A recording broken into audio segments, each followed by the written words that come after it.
Hay un momento que muchos han vivido en silencio y que casi nadie se atreve a nombrar con honestidad. Vas caminando hacia la comunión con el corazón en calma.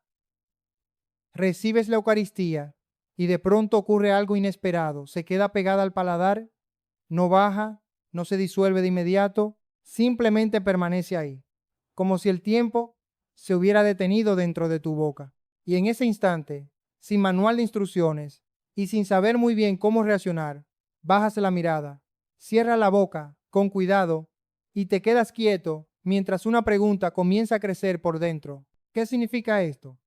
¿Es una señal? ¿Estoy haciendo algo mal? ¿Dios me está diciendo algo? ¿O es simplemente algo físico? Algo tan simple como no haber bebido suficiente agua antes de la misa. Esa mezcla extraña de devoción, desconcierto y una especie de nerviosismo silencioso es más común de lo que parece, y sin embargo, casi nunca se habla de ello. Es una de esas experiencias pequeñas que parecen insignificantes desde fuera, pero que por dentro pueden remover mucho más de lo que uno admite. Hoy quiero hablarte precisamente de eso, no para darte una explicación mágica, ni para convertir un detalle físico en un misterio sobrenatural, sino para ayudarte a mirar más profundamente lo que realmente está ocurriendo cuando te acercas a la Eucaristía. Porque lo que sucede en ese momento no se entiende solo con la boca, se entiende con el corazón. Y quizá lo más importante que tienes que descubrir es que la forma en que recibes a Cristo no depende únicamente de un gesto externo, sino de una disposición interior mucho más profunda de lo que normalmente imaginamos. Hay algo que muchas personas han pasado por alto durante años, incluso después de asistir a misa toda su vida, y es esto: la Eucaristía no es un símbolo, no es una metáfora, no es una idea bonita para recordar a Jesús. Es, según la fe de la Iglesia, la presencia real de Cristo, no como una representación, no como un recuerdo emocional, sino como una presencia verdadera, viva y sustancial. Esto es lo que la tradición cristiana ha llamado la presencia real, uno de los misterios más profundos y también más incomprendidos de la fe. Y no lo digo con juicio, lo digo con una mezcla de tristeza y comprensión, porque he conocido a muchas personas que comulgan desde hace décadas sin haber sido realmente introducidas en esta comprensión. Para muchos, la Eucaristía termina siendo algo rutinario, casi automático, algo que se recibe sin demasiada conciencia, como si fuera un gesto religioso más dentro de una costumbre dominical. Y cuando eso ocurre, algo esencial se pierde sin que uno se dé cuenta. Recuerdo una conversación con un hombre mayor después de una charla. Era de esas personas que han vivido mucho, con la mirada cansada pero sincera. Se me acercó y me dijo, con una honestidad que todavía resuena en mí: Padre, yo comulgué durante 40 años sin saber lo que hacía. Me contó que en un retiro espiritual alguien le explicó con claridad lo que significa la presencia real de Cristo en la Eucaristía, y que en ese momento sintió algo que no esperaba, una especie de dolor mezclado con gratitud, porque entendió que había estado tan cerca de algo sagrado durante tanto tiempo sin haberlo mirado de verdad. Dijo algo que me impactó profundamente, que era como haber estado en una habitación con alguien importante sin saber que estaba allí. No era un reproche hacia nadie, era una toma de conciencia. Y en ese silencio que siguió, entendí algo importante. A veces no es que perdamos la fe, es que nunca nos explicaron completamente lo que teníamos delante.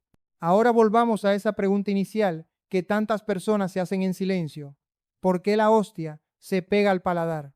La respuesta, en su nivel más simple y directo, es física. La hostia está hecha de pan sin levadura, muy fino, con poca humedad. Cuando entra en contacto con una boca seca, con poca saliva o con nerviosismo, puede adherirse fácilmente al paladar. No hay nada extraño en eso. Es una reacción normal del cuerpo, completamente explicable desde la biología y la textura del alimento. Pero aquí es donde empieza lo importante. El hecho de que algo tenga una explicación física no significa que no pueda tener también un significado espiritual en la forma en que lo vivimos.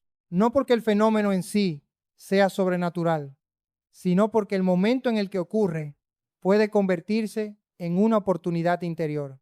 Porque cuando la hostia se queda ahí, sin bajar de inmediato, te obliga a detenerte. No puedes continuar como si nada. Tienes que esperar, tienes que estar presente. No puedes distraerte tan fácilmente.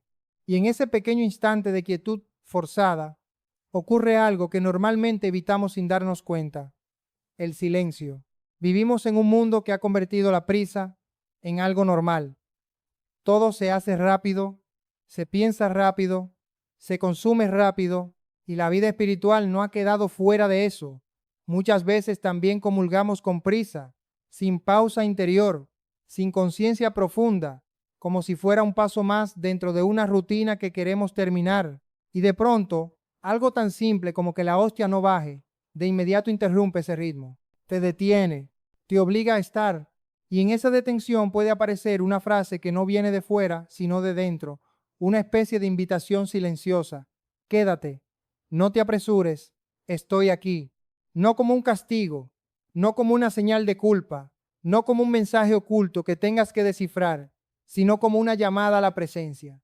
Porque si lo piensas bien, lo que más necesitamos en nuestra vida interior no son señales extraordinarias, sino momentos en los que por fin dejamos de huir hacia adelante.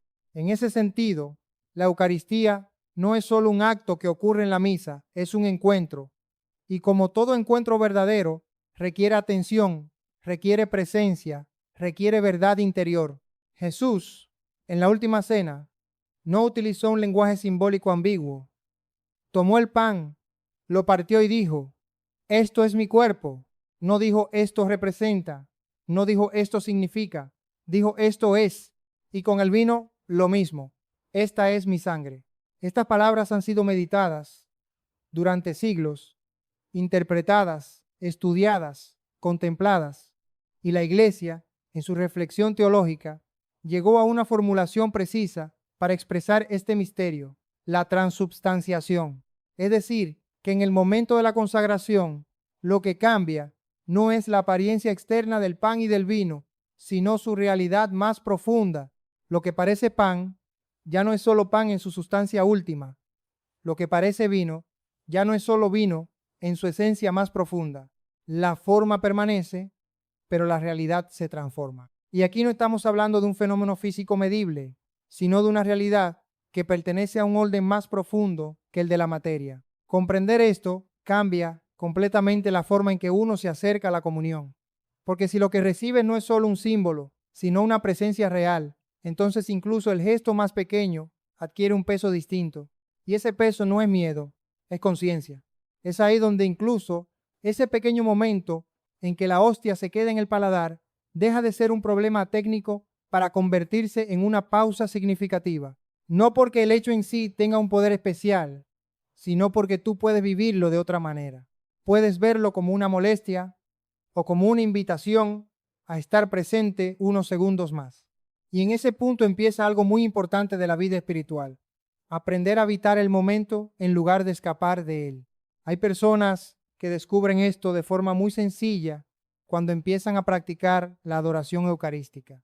Sentarse frente al sagrario en silencio, sin pedir nada, sin hablar demasiado, sin intentar llenar el vacío con palabras. Simplemente estar, y aunque al principio puede parecer extraño, muchas personas terminan diciendo algo sorprendente, que es la primera vez que sienten que no tienen que demostrar nada, ni explicar nada, ni apresurarse a nada, solo estar.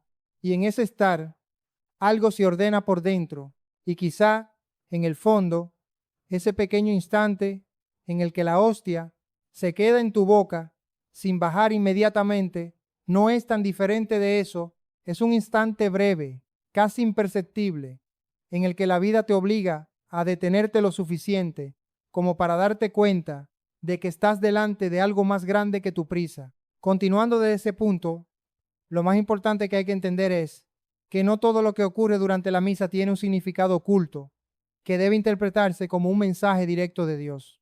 La vida espiritual sana no se construye sobre la interpretación constante de señales físicas, sino sobre una relación estable, confiada y profunda. Cuando cada pequeño detalle se convierte en un posible mensaje, la fe deja de ser descanso y se convierte en ansiedad. Por eso es importante decirlo con claridad. El hecho de que la hostia se quede en el paladar no es un código secreto del cielo, ni una advertencia, ni una confirmación especial. Es un fenómeno físico que ocurre por razones simples y naturales. Y al mismo tiempo, ese fenómeno puede ser vivido con profundidad espiritual si el corazón está en disposición de silencio y reverencia, sin necesidad de convertirlo en una señal extraordinaria. Aquí aparece una distinción esencial que muchas personas nunca han escuchado con suficiente claridad. Una cosa es el hecho y otra es la interpretación del hecho. El hecho pertenece al cuerpo, a la biología, a la textura del pan, a la saliva, al nerviosismo incluso. La interpretación pertenece al interior de la persona y ahí es donde se juega todo. Cuando una persona entra en la lógica de interpretar cada detalle como un mensaje directo de Dios, corre el riesgo de perder la paz espiritual, porque entonces ya no vive en la confianza, sino en la duda constante. Y la fe cristiana, en su esencia más profunda, no está llamada a generar angustia, sino confianza. Esto no significa que Dios no pueda hablar en la vida de una persona a través de circunstancias concretas, pero esa comunicación no se basa en microseñales físicas aisladas, sino en un camino más amplio, más coherente, más profundo, que se discierne con serenidad, no con miedo. Por eso, cuando hablamos de la Eucaristía, es fundamental mantener juntos dos niveles, el nivel físico y el nivel espiritual. El nivel físico explica lo que ocurre en el cuerpo. El nivel espiritual habla de lo que puede ocurrir en el interior si la persona está presente, consciente y abierta. Y aquí es donde muchas veces se produce una confusión peligrosa, especialmente en personas con sensibilidad religiosa intensa. Hay quienes, ante cualquier experiencia inesperada, comienzan a pensar inmediatamente que han hecho algo mal, que Dios está molesto o que han recibido una especie de señal negativa. Esa forma de pensar no viene de la fe, sino del miedo. La tradición espiritual de la Iglesia ha sido muy clara en este punto. Dios no se comunica a través del terror interior ni de la confusión constante. La gracia no genera ansiedad, genera luz. Incluso cuando corrige, lo hace con verdad, no con desorden interior. Por eso es tan importante aprender a distinguir entre una conciencia formada y una conciencia ansiosa. Una conciencia formada reconoce el bien y el mal con claridad y paz. Una conciencia ansiosa ve peligro espiritual en todo y nunca descansa. Y la Eucaristía no está pensada para alimentar la ansiedad, sino para sanar el corazón. En este punto, vale la pena mirar hacia la experiencia de los santos, no como figuras lejanas e inalcanzables, sino como personas que aprendieron a vivir la fe con profundidad sin perder la paz. Muchos de ellos no tenían experiencias extraordinarias en cada comunión. De hecho, gran parte de su vida espiritual estaba marcada por la normalidad, la rutina y el silencio interior. Lo que los distinguía no era la intensidad de sus sensaciones, sino la fidelidad de su disposición. Iban a la Eucaristía no buscando emociones, sino buscando a Cristo. Y esa diferencia lo cambia todo. Hay una idea muy importante que atraviesa toda la tradición cristiana. La Eucaristía no es un premio para los perfectos, es alimento para los caminantes, no es el final del camino, es la fuerza para seguir caminando. Y eso significa que nadie se acerca desde la perfección, sino desde la necesidad. Por eso, la actitud correcta no es soy digno o no soy digno en términos emocionales, sino vengo porque lo necesito, vengo con mi vida real, vengo con mis luchas, con mis caídas, con mis dudas. Esa honestidad es mucho más importante que cualquier emoción intensa. Y en ese contexto, incluso el momento en que la hostia se queda en el paladar puede convertirse en un recordatorio involuntario de algo sencillo. No estás haciendo un trámite, estás en un encuentro. No estás pasando rápido por un rito, estás recibiendo algo que pide atención. Pero incluso ese recordatorio no debe ser sobreinterpretado. No es un mensaje especial personalizado, es simplemente una oportunidad de presencia, nada más y nada menos. La vida espiritual madura aprende a no exagerar lo ordinario, pero tampoco a despreciarlo. Aprende a vivir lo pequeño con verdad, sin convertirlo en drama ni en espectáculo interior. Y eso requiere equilibrio, porque si todo se convierte en señal, la mente se agota. Pero si nada tiene significado, el corazón se enfría. La madurez está en otro lugar, en aprender a vivir lo cotidiano con conciencia, sin ansiedad, sin búsqueda constante de mensajes ocultos. En la práctica, esto también se traduce en algo muy concreto durante la misa. Muchas personas llegan con la mente llena de pensamientos, preocupaciones, pendientes, y cuando llega el momento de la comunión, simplemente actúan de forma automática. Van, reciben, vuelven, sin transición interior. Sin embargo, la tradición espiritual siempre ha insistido en algo muy simple. La preparación interior importa. No porque Dios necesite que te prepares como si no pudiera alcanzarte sin eso, sino porque tú necesitas estar presente para recibir lo que se te da. No se trata de perfección emocional, se trata de atención, y la atención es una forma de amor. Por eso, incluso un gesto tan sencillo como hacer una breve pausa interior antes de acercarte a comulgar puede cambiar profundamente la experiencia. No es necesario complicarlo. No es necesario convertirlo en una larga oración. Basta con algo real, honesto, pequeño, pero verdadero. Porque lo que transforma la comunión no es la teatralidad del momento, sino la verdad interior con la que llegas a Él. Y aquí es donde todo empieza a unirse de nuevo. La hostia que se pega al paladar, el silencio inesperado, la pausa involuntaria, la respiración contenida. Todo eso puede ser vivido de dos maneras: como una incomodidad que quieres resolver rápidamente, o como un instante en el que te das cuenta de que no todo en la vida espiritual tiene que ser inmediato, rápido o controlable. A veces, lo más profundo ocurre precisamente cuando pierdes un poco el control de la velocidad. Y quizá por eso, sin dramatizarlo, sin elevarlo a categoría de misterio, ese pequeño momento puede convertirse en una invitación discreta a algo muy sencillo y muy humano. Estar ahí, sin huir, sin interpretar demasiado, sin ansiedad, solo estar. Y en la siguiente parte vamos a profundizar en cómo esa misma lógica se conecta con la rutina de la misa, la vida diaria y la forma en que muchas personas, sin darse cuenta, van perdiendo o recuperando el sentido real de la Eucaristía en su vida cotidiana. Siguiendo esta misma línea, es importante mirar algo que suele pasar desapercibido en la vida de muchos creyentes: la forma en que la rutina va apagando poco a poco la conciencia de lo que realmente está ocurriendo en la misa. No ocurre de un día para otro. No hay un momento claro en el que alguien decida dejar de vivir la Eucaristía con profundidad. Es un proceso lento, casi invisible, en el que la repetición sustituye la atención y la costumbre reemplaza la conciencia. Al principio todo tiene un peso especial. La primera comunión, las primeras veces que uno se acerca al altar, incluso los primeros años de vida sacramental, suelen estar acompañados de cierta sensibilidad interior. Pero con el tiempo, la repetición puede convertir lo extraordinario en algo que parece ordinario y lo sagrado en algo que simplemente se hace. Y cuando eso ocurre, la persona sigue haciendo lo mismo por fuera, pero por dentro ya no está del todo presente. Este es uno de los grandes desafíos de la vida espiritual: permanecer despierto en lo que se repite. Porque la fe no consiste solo en vivir momentos intensos, sino en sostener la atención en lo cotidiano sin perder el sentido de lo que se está viviendo. En ese contexto, la Eucaristía puede convertirse en un acto automático si no se cuida la disposición interior. Y no es que el sacramento pierda su valor, sino que la persona deja de percibirlo en su profundidad.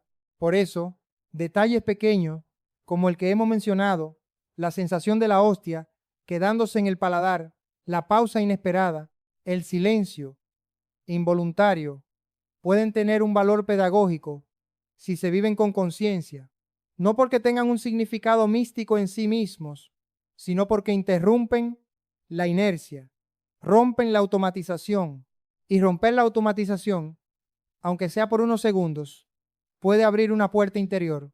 Sin embargo, Hay que tener cuidado de no confundir esta apertura con una interpretación excesiva. La vida espiritual madura no necesita convertir cada experiencia en un mensaje sobrenatural. De hecho, una de las señales de crecimiento interior es precisamente la capacidad de vivir lo ordinario sin sobrecargarlo de significados imaginados. La fe auténtica no se basa en leer señales constantes, sino en reconocer una presencia constante que no depende de señales. Esto es fundamental para evitar dos extremos que han acompañado a muchas personas a lo largo de su camino espiritual. Por un lado, el extremo de la indiferencia, donde la Eucaristía se vuelve solo una rutina sin vida interior. Por otro lado, el extremo de la hipersensibilidad, donde cada detalle se convierte en una posible advertencia o mensaje oculto. Ambos extremos alejan de la paz. La tradición espiritual más equilibrada siempre ha insistido en un punto medio, la atención serena, una atención que no busca señales, pero tampoco ignora la presencia, una atención que no se deja llevar por la emoción del momento, pero tampoco cae en la indiferencia. Y esa atención se aprende con el tiempo, no de manera inmediata. En ese proceso, la Eucaristía juega un papel central, porque no es solo un rito semanal, sino una forma de educar el corazón para la presencia. Cada comunión, vivida con conciencia, es una oportunidad para volver a centrar la vida en lo esencial. Y cada comunión vivida de forma automática es una oportunidad perdida de ese mismo aprendizaje. Pero incluso cuando hay distracción, incluso cuando hay rutina, incluso cuando la mente no está plenamente enfocada, la gracia no desaparece. Lo que cambia es la disposición de quien recibe. Por eso, es importante no reducir la vida eucarística a una cuestión de sentimientos intensos o experiencias extraordinarias. Muchas personas creen erróneamente que si no sienten algo especial, entonces la comunión no ha sido buena. Esa idea no solo es incorrecta, sino que puede generar frustración espiritual innecesaria. La Eucaristía no depende de la intensidad emocional del momento, sino de la realidad del sacramento y de la apertura interior básica de la persona. Esto nos lleva a una comprensión más madura. La fe no siempre se siente, pero siempre se vive cuando es auténtica. Y aquí es donde el ejemplo de muchos creyentes a lo largo de la historia resulta iluminador. Personas que han vivido su fe sin grandes emociones visibles, pero con una fidelidad constante, silenciosa, sostenida. No basaban su relación con Dios en lo que sentían en cada momento, sino en una decisión más profunda que el sentimiento. Esa decisión es la que mantiene viva la vida espiritual cuando las emociones cambian, cuando la rutina aparece o cuando la sensibilidad interior disminuye. Volviendo al tema que nos ocupa, incluso algo tan sencillo como la experiencia física de la hostia en la boca puede servir como recordatorio de esta dinámica interior, no porque el fenómeno tenga un significado especial en sí mismo, sino porque puede interrumpir el automatismo y devolver, aunque sea brevemente, la conciencia al presente. Pero el punto clave no es el fenómeno, sino la respuesta interior, porque dos personas pueden vivir exactamente el mismo momento y experimentarlo de forma completamente distinta. Una puede verlo como una molestia sin importancia, otra puede aprovecharlo como un instante de silencio interior. Ninguna interpretación es obligatoria, pero una de ellas abre más espacio interior que la otra. Y esto nos lleva a una pregunta más profunda. ¿Qué significa realmente estar presente en la Eucaristía? No significa estar emocionalmente exaltado, no significa no tener distracciones, no significa sentir algo extraordinario, significa algo mucho más sencillo y más exigente a la vez. No estar ausente de ti mismo en el momento en que te acercas a Cristo. Es una forma de verdad interior, y esa verdad no se construye de un día para otro. Se cultiva poco a poco, con decisiones pequeñas, con gestos simples, con momentos de atención que, aunque breves, van formando una actitud. Por eso, la vida espiritual no cambia tanto por grandes experiencias como por pequeñas fidelidades repetidas. Volver a misa, volver a comulgar, volver a hacer silencio, volver a mirar hacia adentro, aunque sea por unos segundos. En ese sentido, incluso la rutina puede transformarse si se vive con conciencia, No se trata de eliminar la repetición, sino de habitarla de otra manera. Y cuando eso ocurre, incluso lo que antes parecía automático empieza a recuperar profundidad. La Eucaristía no cambia. Lo que cambia es la manera en que uno se acerca a ella. Y esa es quizá una de las claves más importantes de todo este tema. No se trata de buscar experiencias diferentes cada vez, sino de aprender a estar de manera diferente en lo mismo. Por eso, el verdadero desafío no es si la hostia se pega o no al paladar, sino si tú estás presente cuando la recibes, porque lo esencial no ocurre en la boca, ocurre en el interior. Y en la siguiente parte vamos a entrar precisamente en eso, en cómo la vida diaria fuera de la misa refleja si la Eucaristía se ha convertido realmente en un encuentro transformador o si se ha quedado solo en un hábito religioso sin continuidad en la vida. Llegamos entonces a un punto decisivo, porque todo lo que hemos hablado dentro de la misa termina inevitablemente saliendo fuera de ella. La Eucaristía no se queda encerrada en el momento de la comunión, no termina cuando vuelves a tu banco o cuando sales por la puerta de la iglesia. Su verdadero efecto o su verdadera ausencia de efecto se ve después en la vida cotidiana, en las decisiones pequeñas, en la forma de tratar a los demás, en la coherencia entre lo que se recibe y lo que se vive. Muchas personas creen que la vida espiritual se mide por lo que sienten durante la misa, pero en realidad se mide mucho más por lo que hacen después de la misa, porque recibir a Cristo no es solo un momento de intimidad espiritual, es también una llamada a vivir de otra manera. En ese sentido, la Eucaristía no es un punto de llegada, es un punto de partida. Si una persona comulga y luego vive exactamente igual que antes, sin ningún cambio interior, sin ninguna transformación en su forma de amar, de perdonar, de hablar o de actuar, entonces algo importante no está siendo integrado, no porque Dios no actúe, sino porque la vida interior no está dejando espacio para que esa gracia se traduzca en vida real. Y esto es fundamental entenderlo con equilibrio, sin caer en culpa ni en perfeccionismo. No se trata de vivir una vida sin errores después de comulgar. Se trata de vivir una vida más consciente, más coherente, más orientada hacia el bien, incluso en medio de las propias limitaciones. La Eucaristía no convierte automáticamente a nadie en una persona perfecta, pero sí ofrece una fuerza interior que, si se acoge, va moldeando poco a poco la manera de vivir. Por eso, cuando alguien pregunta si la Eucaristía se nota en la vida de una persona, la respuesta no siempre es inmediata ni espectacular. A veces se nota en cosas muy pequeñas, en una reacción menos impulsiva, en una palabra más paciente, en una decisión más honesta, en una capacidad de perdonar que antes no estaba. Y otras veces el cambio es tan lento que la persona no se da cuenta hasta mucho después, pero siempre hay una dirección. Ahora bien, cuando esa dirección no existe, cuando la vida después de la comunión no tiene ninguna relación con lo que se ha recibido, entonces la Eucaristía corre el riesgo de convertirse en un gesto desconectado de la existencia real. Y eso es precisamente lo que la fe cristiana intenta evitar. Una espiritualidad separada de la vida, porque la fe no está diseñada para quedarse en el templo, sino para extenderse en la existencia completa. Y aquí es donde el tema que hemos tratado desde el principio vuelve a tener sentido de forma más amplia. Ese pequeño momento en que la hostia se queda en el paladar, que al principio parecía solo una curiosidad física, puede entenderse ahora como una imagen más de algo mayor, la necesidad de detenerse, aunque sea por un instante, para recordar que lo que estás recibiendo no es un acto vacío, sino una presencia que reclama continuidad, no continuidad emocional, sino continuidad vital.